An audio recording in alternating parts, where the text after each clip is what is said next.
en la pantalla del 3 para acompañar fraude y lavado. Ese es el tema del día. Hola, buenas noches, Juan. ¿Qué tal, Giselle? ¿Cómo te va? Muy buenas noches a todos en casa. Gracias por estar con nosotros. Es el tema de la semana. En este momento se está realizando la audiencia imputativa en la Sala 1 de Tribunales. Y vamos a tomar contacto con Almudena Munera Muñoz, que ha estado durante toda la tarde precisamente trabajando allí en Tribunales. Almudena, buenas noches. Hola, Almu.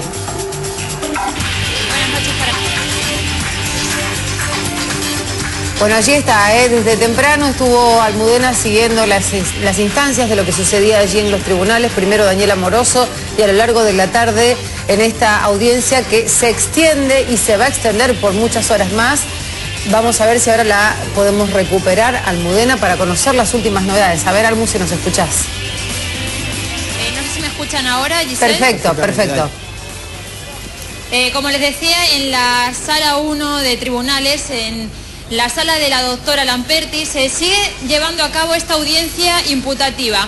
Se presentaron a eso de las 2:30 de la tarde, que fue cuando comenzó, los 10 detenidos. Después, al cabo de un rato, nos enteramos que una de las personas que también tenía orden de detención se presentó por su propia voluntad en la Policía de Investigaciones y que todavía hay una persona prófuga. Esos 10 detenidos, acompañados por sus abogados defensores, estuvieron escuchando la audiencia imputativa que se extendió durante 3 horas y media mientras se leían las evidencias, las pruebas y los casos contra estas 12 personas en total. Después se pasó un cuarto intermedio de una media hora aproximadamente y a las 7 se retomó esta audiencia. Ahora está hablando la defensa, los abogados y también algunos de los acusados también van a tomar la palabra. Hay ciertos cuestionamientos, sobre todo por la mención al narcotráfico. En las acusaciones, en las imputaciones, los fiscales hablaron de lavado de dinero con fondos procedentes, en algunos casos, de actividades relacionadas con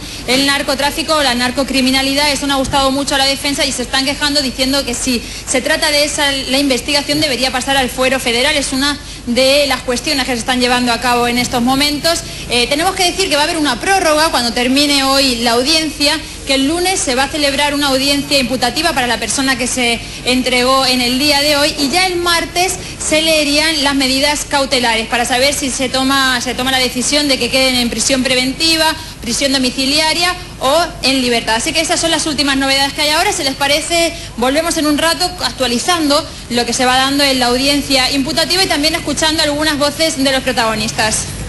Dale, Almu, en un ratito nada más. Este es el comienzo de todo el trabajo que se ha hecho a lo largo de la tarde y seguramente también pueden surgir a esta hora novedades que vamos a estar compartiendo. Ahora hay otros títulos, así los vamos a recibir. Enojo contra exfuncionarios. El gobernador Miguel Lifchitz cuestionó duramente a los exministros de Justicia Eduardo Zuperti y Juan Lewis tras asumir la defensa de imputados en la mega causa por lavado de activos y fraude. Enfatizó que no pertenecieron a su gestión y que no forman parte ni del Frente Progresista ni del socialismo. Operación Gringo, se trata de un total de 23 allanamientos en las localidades de Rosario y Funes, en donde resultaron 15 detenidos. Se confiscaron unos 70 kilos de cocaína que eran trasladados desde Misiones en cajas y por correo.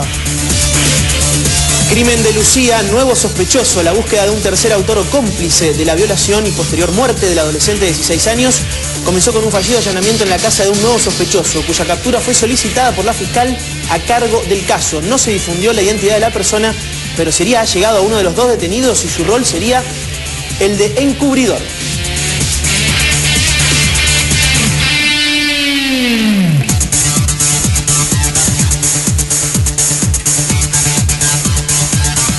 Y nos metemos en esta mega causa y la información comenzó a circular anoche y tenía que ver con que 2 de los detenidos en esta mega causa eligieron como abogados defensores a 2 exministros de la provincia. Estamos hablando de Lewis y también del funcionario Zuperti. Esto ha generado un gran y profundo rechazo en distintos ámbitos, en el marco de lo que es el ámbito político, en la provincia de Santa Fe, en la municipalidad de Rosario.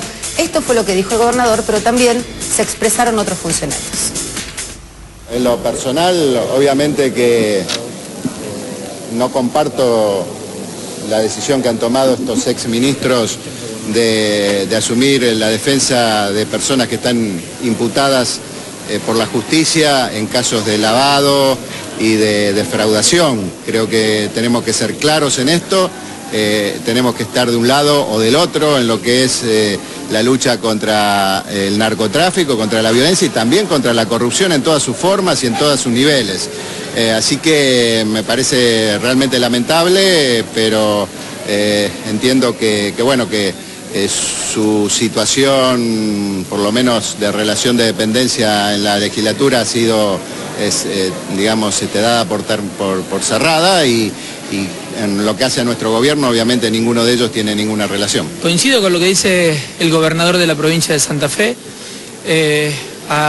agregando un punto más. Nosotros, desde la primera reunión que yo tuve con el fiscal Narvaja, por allá por el mes de enero, nos pusimos a disposición y pusimos todos los recursos del Ministerio de Seguridad a disposición para llevar adelante esta investigación del Ministerio de Seguridad, de la Policía de Investigaciones y de los propios funcionarios del Ministerio. Así que, por supuesto, hay una diferencia entre la ética profesional y la ética política y creo indudablemente que han sido acciones equivocadas. Creo que cuando uno asume la función pública no asume solamente obligaciones legales, también asume obligaciones que son éticas, que son de conducta y que van más allá de cuando uno ejerce el cargo. Pero más allá de que el ejercicio libre de la profesión habilita, también hay un deber de qué causas tomar o qué causas no si alguien estuvo en la función. Y paralelamente me importa mucho decir que cuando uno busca una reforma de un sistema penal y se presenta una causa muy importante donde aparecen por primera vez en esa magnitud delitos de tipo económico, que es una de las grandes fallas de los sistemas judiciales en la Argentina, uno espera que el deber de justicia se cumpla, pero que también haya sanción. Y desde ese punto de vista me parece que es una actitud, en mi opinión, absolutamente incorrecta. Aproximadamente a las 2 de la tarde comenzó la audiencia. Desde esa hora estamos trabajando allí en los tribunales. Está Almudena Munera con novedades, como les contábamos recién. Almu, contanos. Giselle, esa audiencia, como decías, estaba programada para las 2 de la tarde, comenzó un poco más tarde, a eso de las 2:30.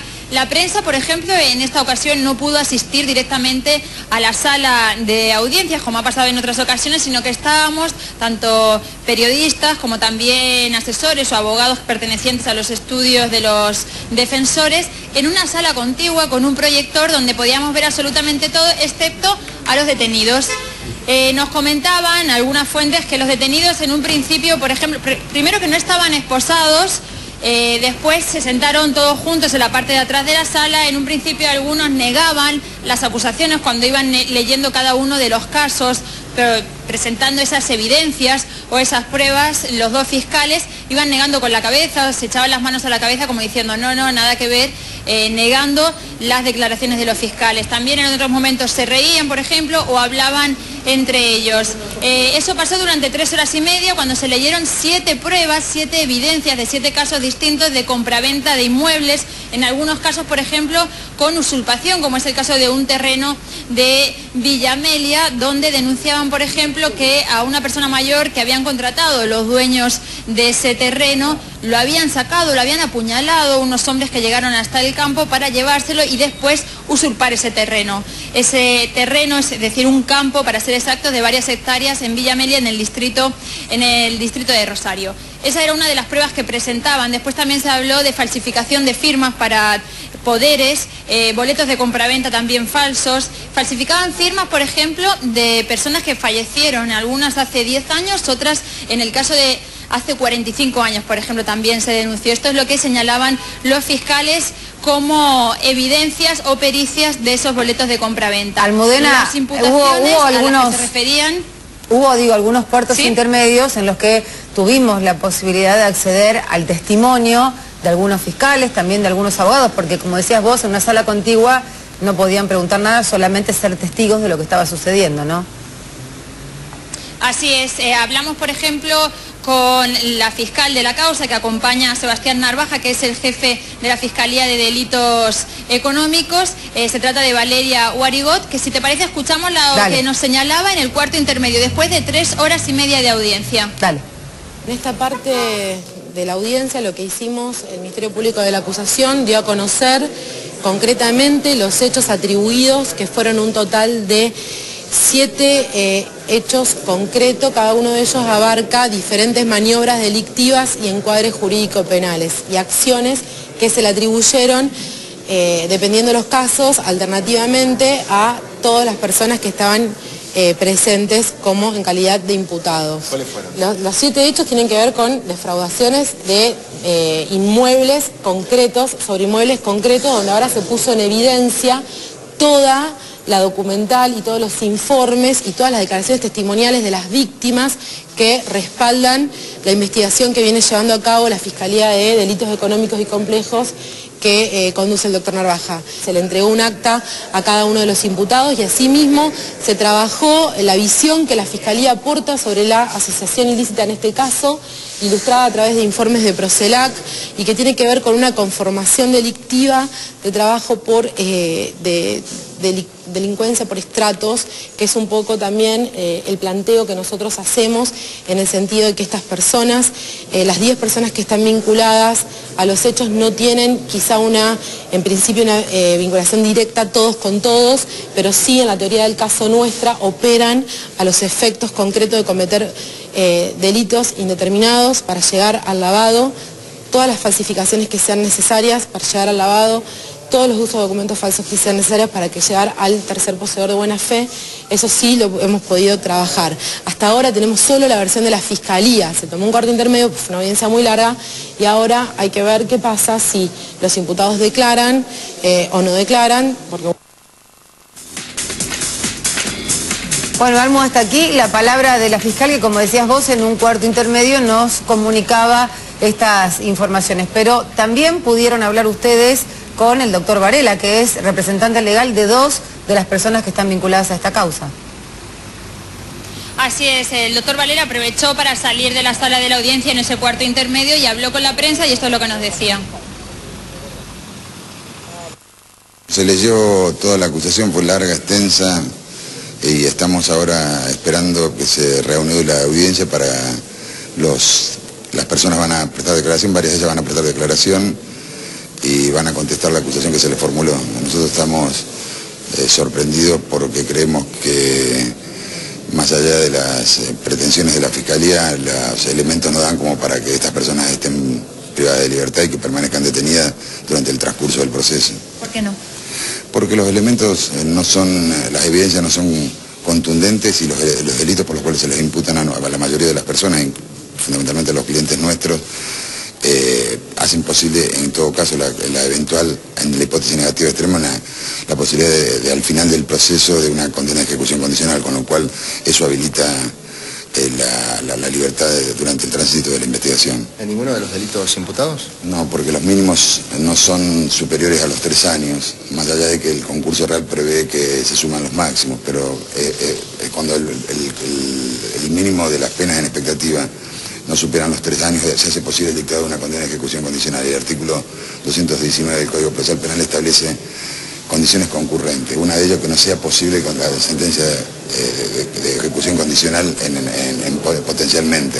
En este caso no se daría. Lo otro es la peligrosidad procesal. Creemos que la peligrosidad procesal que se pudiera alegar eventualmente en la próxima audiencia en cuanto a el entorpecimiento probatorio conforme a las propias explicaciones que han dado la Fiscalía de que tienen todas las evidencias y todo el material cargoso que ellos consideran cargoso en perjuicio de los acusados, ya la tienen cautelado. Y por otro lado, suponer, siquiera por aproximación, que algunas de las personas que nosotros representamos, que tienen arraigo en Rosario, que hace años que están, que no tienen antecedentes delictivos de ninguna naturaleza, van a intentar eludir la acción de la justicia, es un soberano disparate.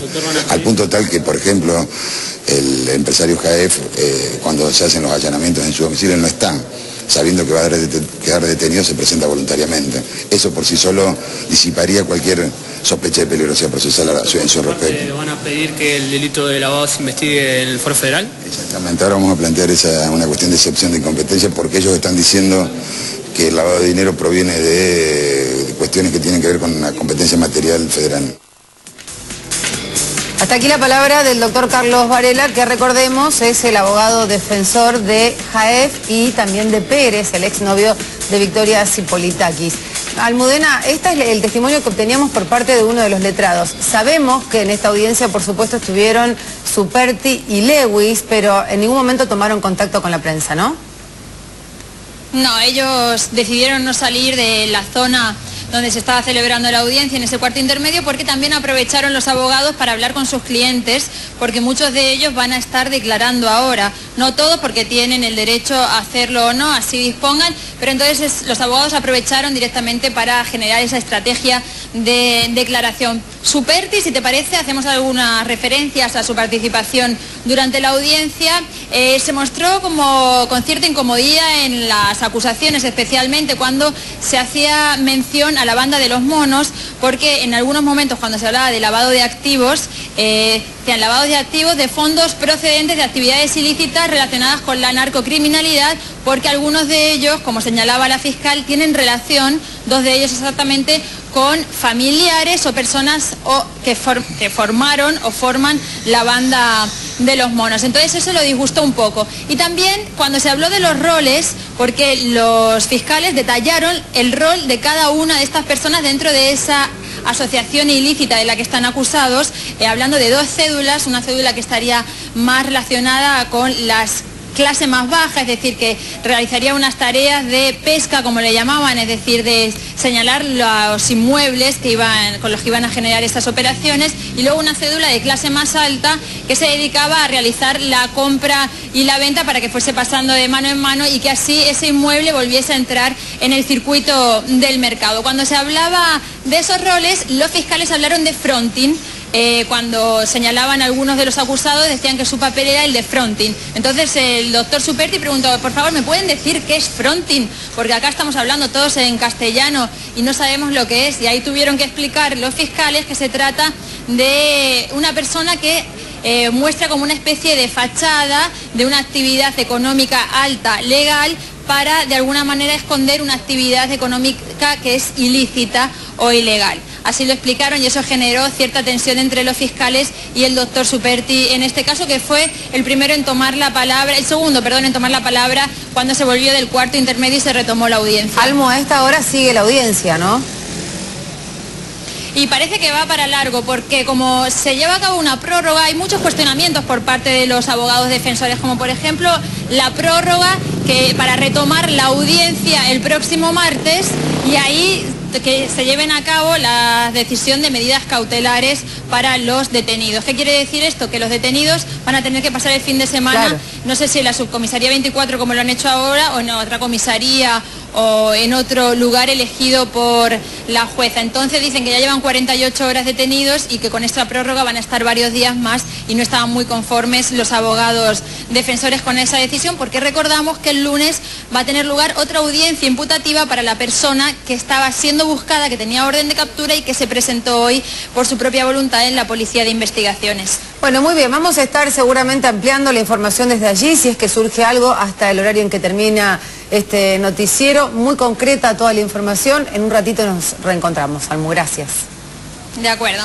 Bueno, ya hay más información y más repercusiones. Claro, ¿no? Porque la decisión que han tomado exfuncionarios provinciales, puntualmente exministros de Justicia de la provincia de Santa Fe, de representar de manera legal a varios de los imputados en la causa, ha provocado malestar principalmente en el interior del Frente Progresista. Hizo esto y provocó que muchos funcionarios y políticos que integran el Frente se manifestaran en contra, principalmente mediante las redes sociales, puntualmente Twitter. Y eso es lo que vamos a hacer, repasar los tweets de estos integrantes del Frente Progresista que se manifestaron absolutamente en contra de la decisión que han tomado estos exfuncionarios. Fonti. Es así, Juan Pedro, hay una catarata de tweets, de mensajes que vamos a empezar a ver, que a su vez se retuitean entre ellos los funcionarios actuales del gobierno municipal y provincial, y que todo se desprende del primero de ellos y tiene que ver con la determinación, lo que ocurrió en el campo de la realidad, no en el virtual como estamos viendo ahora, que es la decisión de correrlo como asesor legislativo a Juan Lewis, el exministro de Justicia, durante la gestión de Bonfatti. Y quien lo hizo fue Rubén Galassi, y que escribió alrededor del mediodía, 12:42, hice lo que correspondía hacer, pero el daño está hecho, el proyecto colectivo está por encima de las acciones individuales. Esto continúa, este mensaje, vamos al siguiente, hay que persistir en las acciones como las que permitieron que una banda de guante blanco fuera detenida en Rosario el martes pasado. en relación a los allanamientos, procedimientos, los que venimos viendo. Maximiliano Puyaro es el jefe de la bancada oficialista en la legislatura, por eso ha decidido echarlo a Lewis como asesor legislativo. Y a su vez el ex ministro de Gobierno durante la gestión de Bonfatti. Nos quedamos con el actual referente de la cartera de seguridad a nivel provincial, Maximiliano Puyaro. También por Twitter hemos trazado una raya y yo sé dónde estoy parado. Incomprensible la decisión de ex ministros defendiendo a acusados por lavado y fraude. Bien de frente, hay uno más que también tenemos que contarte de Puyaro. Cuando se asume la responsabilidad de ser funcionario, se debe comprender que por encima de la ética profesional está la ética pública. Otro de los tweets de un funcionario actual del gobierno de Miguel Lifchit, que justamente, ahora vamos a seguir con el siguiente tweet, que es de Pablo Hapkin, no hizo un comunicado o no emitió un tweet o un mensaje por las redes sociales Miguel Lifchit. Sí lo hizo, como decíamos recién, Pablo Hapkin. Las obligaciones de quienes asumimos es una función pública, no son solo legales o éticas, abarcan también nuestras conductas de vida, es lo que dijo el secretario de Gobierno del municipio local. Vamos al siguiente tuit también, si les parece bien, de Pablo Hapkin. La conducta pública no admite grises en la lucha contra el delito, no es un tema de interpretación legal, es un lado o el otro. Está clarísimo esto, Juan. Sí. Están todos planteando la línea entre lo que es bien y lo que está mal. Vamos al siguiente, parece muy básico, pero con estos mensajes dejan por sentado y bien escrito la decisión que ellos toman de enfrentarse a estos ministros, exministros que toman esta decisión. Pelear contra la impunidad requiere huevos, principios y coherencia. El doble rol de abogados defensores es inadmisible desde todo punto de vista. En la mañana, en el Mediodía Rosarino, lo puso el secretario general Gustavo Leone, quizás el que utiliza por eso lo vuelvo a decir, un término más fuerte. El asunto de la valentía. Vamos al siguiente, por favor. Alicia Siciliani, la diputada nacional. También socialista, claro. La vara de la ética y la moral es para todos, propios y extraños. Espero que den un paso al costado. No todo se compra y todo se vende. Es lo que puso esta referente también del socialismo, marcando claramente con este otro tuit la posición. Estás en el Estado que investiga 2 años. Te vas a lo privado y te pones a defender a los imputados. Pregunta, claro, ética, conflicto de intereses. Deja la respuesta a cada uno que haya leído este tuit o como te lo estés viendo ahora. No hay medias tintas, los chorros de guante blanco pagan los mejores abogados, a los pibes en los barrios los matan y listo. Por último, mierda, es como cierra esta diputada nacional, Alicia Siciliani. Vamos al siguiente tuit. Ya son varios, ¿no? Una buena cantidad. Ética y más ética y política, bandera que no bajaremos jamás. No se puede estar de los dos lados del mostrador. Sí, está claro que hay una defensa muy fuerte por parte de los integrantes del Frente Progresista. Claro, es lo que están defendiendo, ¿no? Y tenemos más tweets, decíamos Alicia Siciliani, nos quedamos con el senador provincial Miguel Capielo, que también hizo de lo suyo, un hombre que usa bastante esta red social. La ética y la política van de la mano, son nuestras banderas. Ni en lo público ni en lo privado se negocia con delincuentes. Seguimos buscando otro mensajito más en esta red social de 140 caracteres que se completa con este. Somos los que persiguen el crimen organizado, no quienes lo defienden. Son posturas clarísimas, que todas se emitieron en el mediodía o en la primera... en el primer momento de la mañana, la segunda mañana, entre las 11 y las 12. Ningún rol profesional justifica defender acusados por economías delictivas. La ética en política es innegociable, lo dice Horacio Girardi. Parece ser como que hubo una especie de bajada de línea que se han puesto de acuerdo, ¿no? Para decir todos prácticamente lo mismo. Yo creo que hay una sintonía en decir... esto está bien, esto está mal, nosotros estamos del lado que está bien y lo manifiestan mediante el Twitter. Ningún profesional, ningún rol... perdón, nos quedamos con este último también del ámbito del Palacio Basalo, el Consejo Municipal. Enrique Esteves, el Partido Socialista Santa Fe, está en una lucha frontal contra las mafias, no hay lugar para conductas irresponsables. Muy bien, quien también se manifestó por medio de las redes sociales, puntualmente Facebook, es justamente Lewis, el ex ministro de Justicia que decidió representar legalmente a algunos de los imputados en la causa. Vamos a leer el mensaje que dejó Lewis en el día de hoy. Dice: asumir la defensa de 2 ex compañeros de la facultad, entre paréntesis 2 escribanos, que están muy lejos de ser millonarios y mucho más lejos de ser delincuentes de cuello blanco, como dicen, no es ni más ni menos que aquello a lo que se dedican los abogados penalistas, defender gente acusada de cometer delitos. Por lo demás, ni siquiera están involucrados en el larguísimo conjunto de maniobras y estafas con inmuebles que investigó el fiscal, sino en relación a un solo inmueble en transferencias posteriores que solo por interpretación del fiscal terminan en un juicio penal. No creo que haya que plegarse a comentarios desinformados para linchar a estos dos profesionales, porque si no, además de tenerle miedo a los delincuentes, terminaremos teniéndole miedo al Estado. Ese es el mensaje que dejó Juan Lewis en Facebook.